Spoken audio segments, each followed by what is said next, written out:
Bawat kulay, bawat linya, bawat hugis, bawat bagay sa paligid ng eksena ng mga karakter na ating pinapanood, lahat yan, bahagi ng production design. Hindi naman yata pwedeng nakabangkineda ka, di ba? Kung hindi pasyon. Pwede bang namamalimos? Pwede naman, mali mo, di ba? Nadaanan ko siya, tapos binigyan ko ng mga damit. Why not pamasko? Di ba? Mahalaga ang aspeto ang production design para mas maintindihan natin ang nararamdaman sa loobin at mundong ginagalawan ng mga karakter sa pelikula. Kaninong disenyong pang-pelikula kaya ang pinakamatagumpay ngayong taon? Here are the nominees for the Best Production Design. Angel B. Diesta, Espantajo.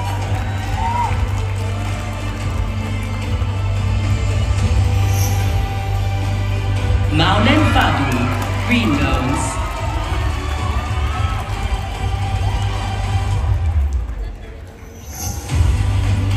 Erickson Navarro, Isang Himala.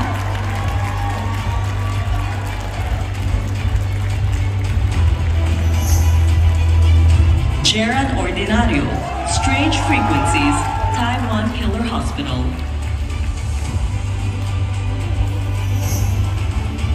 Nestor Abrojeda, The Kingdom.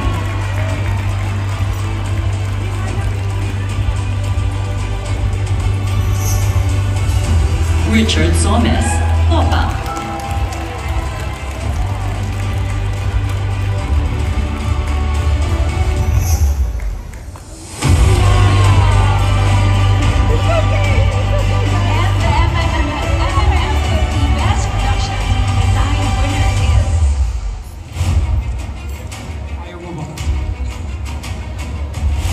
Nestor Abrojeda, The Kingdom.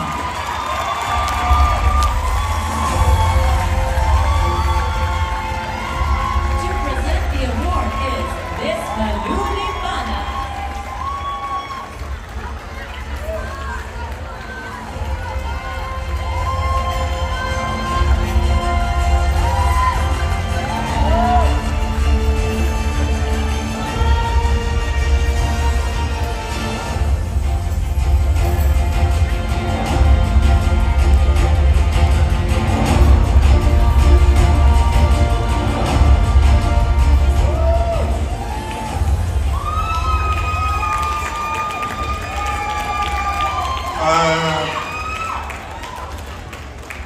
Unang MMFF film ko po ito at unang pagkilala, maraming salamat.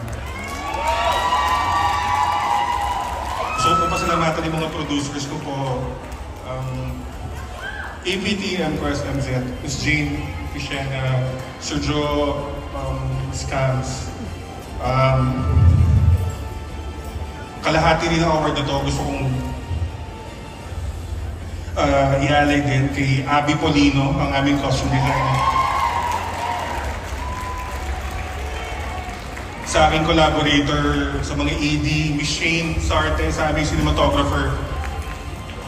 Sa aming producing team, Adi, Raymar, Marga. Maraming salamat. At syempre sa aming kapitan, Direk Mike. Bigaret, Direk. Syempre sa aming mga cast, sobrang salamat po.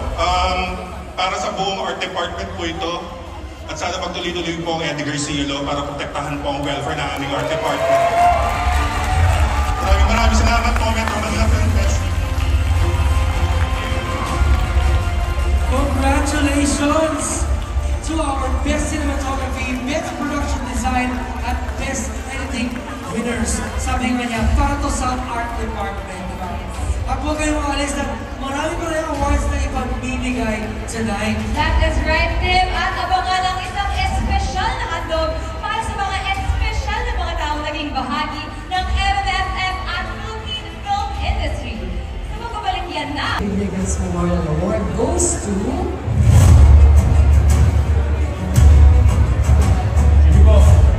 The Kingdom!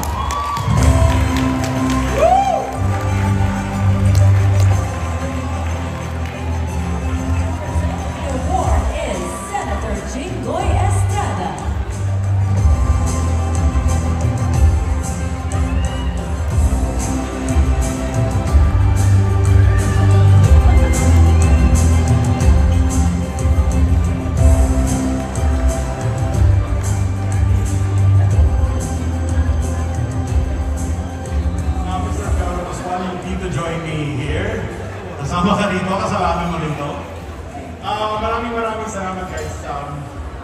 malaking karangalan para sa amin lahat. Lahat ng bumubuo ng The Kingdom. It is a great honor to be able to do this film. Siyempre ngayon, medyo siniswerte tayo, but a lot of people did not believe in the project in the very beginning. Kaya nagpapasalamat ako to the ones who did believe. Kasi yun naman talaga, in the face of everyone saying that Philippine cinema is dying, it is reliant on us, yung mga dreamers, yung mga makers and creators, na ituloy ang laban. Kaya maraming salamat. God bless you.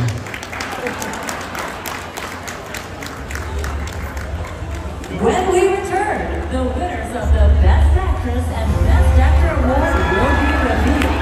Only here on the MMFF 50 Kabina Paranan category.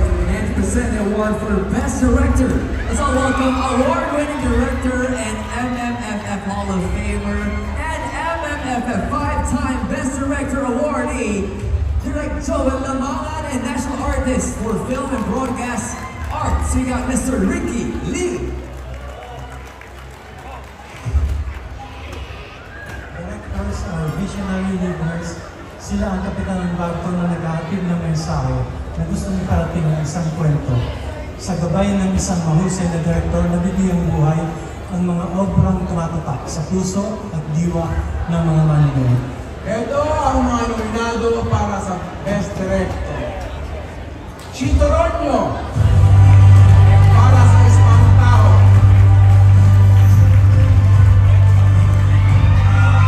Sid Magamba Tulag para sa Gringo.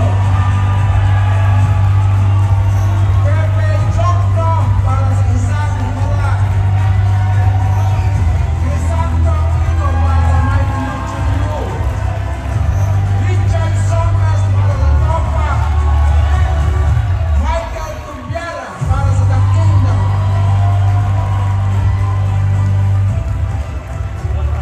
At ang Best Director winner ay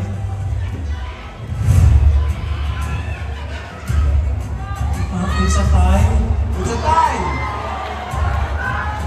Crisanto Aquino for My Future You. And Michael Tubiara for The Kingdom.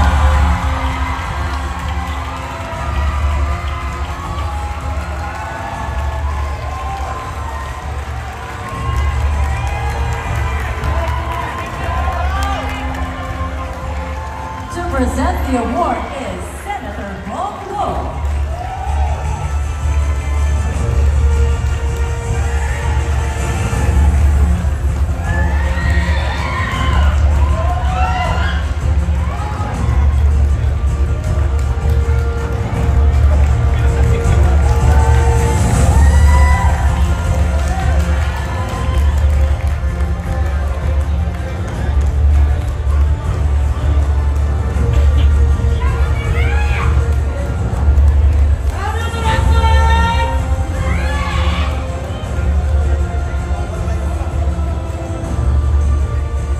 Oh my God. Totoo ba to, Lord? Haba po ng biyahe ko bago maging director mula sa pagiging production assistant. Scope of Immunity. Diretso ng napakahabang panahon ni Gerald Taro na nagturo sa akin at nag-influensya para lumawa ng pelikula. I want to share this award also sa lahat ng director na kasama sa Metro Manila Film Fest na mahuhusay ko ang lahat ng pelikula. And also I want to thank my legal family, kay Miss Rosel, kay Sir Kid, sa mga staff ko. Salamat po sa mga nanonood ng My Future You. Kami din po, may din pong sinihan. Please! And also, I want to dedicate this award to Mother Lily. Mother, kung nasaan naman ngayon, alam mo na ang Lily, para po sa inyo. Salamat po, Metro Manila Film Festival. Sobrang laking ano po nito, coincidence, kasi just a month ago, magkasama kami ni Crisanto sa Letran. We were invited for a speech, for a talk. Tapos kami dalawa yung nasa stage. And little did we know, this was about 2 months ago, little did we know na kami pa yung mananalo ng Best Director. Nagkapagtuhan lang kami nun. Maraming salamat po sa MMFF, to the whole committee, MMFF 50. Pang-pitong MMFF ko na po to. And this is the first time I was nominated, the first time I won Kaya malaking karangalan para sa akin. Ang trabaho po ng director usually gets a bulk of the credit. Pero hindi ko po magagawa yung trabaho if not for my incredible staff. Of course, yung design ni Nestor Abrena, the beautiful cinematography of Shane Sanete, yung buong cast namin, of course, headed by Piolo Pascual, and ang aming lakan na si Bossing.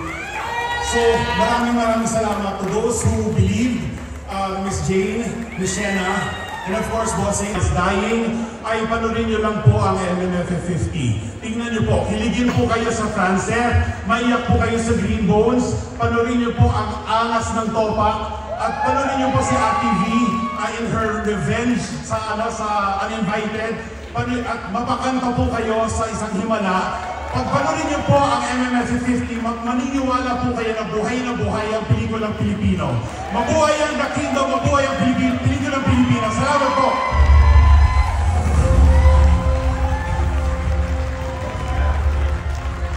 Congratulations! Next question. Sa inyo lahat, mabuhay po ang pelikulang Pilipino. Masaya po tayo dahil lang po ay naging bahagi ng Golden Anniversary ng Metro Manila Film Festival. At ang nawagi sa Second Best Picture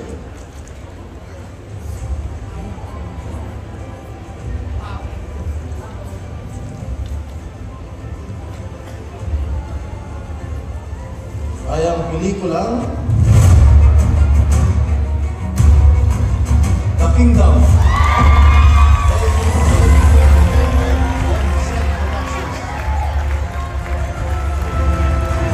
To present the award, we have Senator Bongo and Senator Francis Tolentino.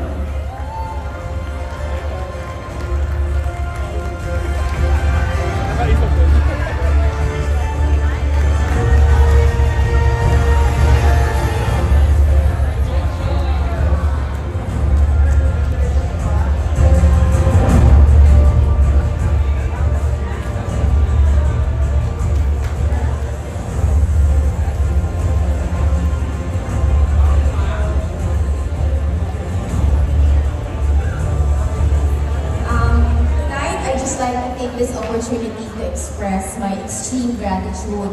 Ako po si Jane Basas, I head Empress Ventures. And I'd like to thank my co-producers, si Direct Mike Toviera from APT, si Vic Soto po, si Mr. Vic Soto from MZ, and of course, ang boss ko, ang chairman ng Empress, si Manuel D. Pangilinan, for believing in the film from the very beginning, sa paghanap po ng pondo para itaya sa pelikula. Nagpapasalamat ako kay Direct Mike kasi noong February po, nilapitan niya ako at pinento niya sa akin yung pangarap niya sa isang pelikula na ang titulo at that time was Baluarte. In 5 minutes, I said, let's go, let's make this happen. Maraming salamat, Direct Mike, para sa tiwala sa isang unknown company like Empress Ventures. Nagpapasalamat ako kay Papa P at saka kay Vic Soto kasi ang usapan namin ni Direct Mike, pag hindi kumayag si Bossy, si Papa P, hindi namin gagawin. Thank you very much for loving the film, to the cast, the crew, the creative people, the production people. Maraming salamat po. This will embolden us to make better, bolder, bigger films in the future. Maraming salamat po. Dadagdag lang po ako kasi tinanong ko si Bossing kung anong, because sabi ko, Bossing, kung medyo swerte tayo, meron ka bang gustong ipasabi, ako nang bahala para sa'yo. Ang sinabi lang naman niya, of course you guys know Bossing is a man of few words. Ang sinabi lang niya, maraming salamat sa bansa ng Pilipinas sa pagsuporta sa bansa ng kalayaan. Yun yung sinabi niya. So we dedicate this to him. Unfortunately, he couldn't be here. He's with his family. Pero maraming salamat, Bossing. Mabuhay ang lakas, mabuhay ang The Kingdom. Maraming salamat po. Congratulations to our 4th Best Picture winner, Isang Himala, our 3rd Best Picture winner, My Future You, and 2nd Best Picture winner, The Kingdom.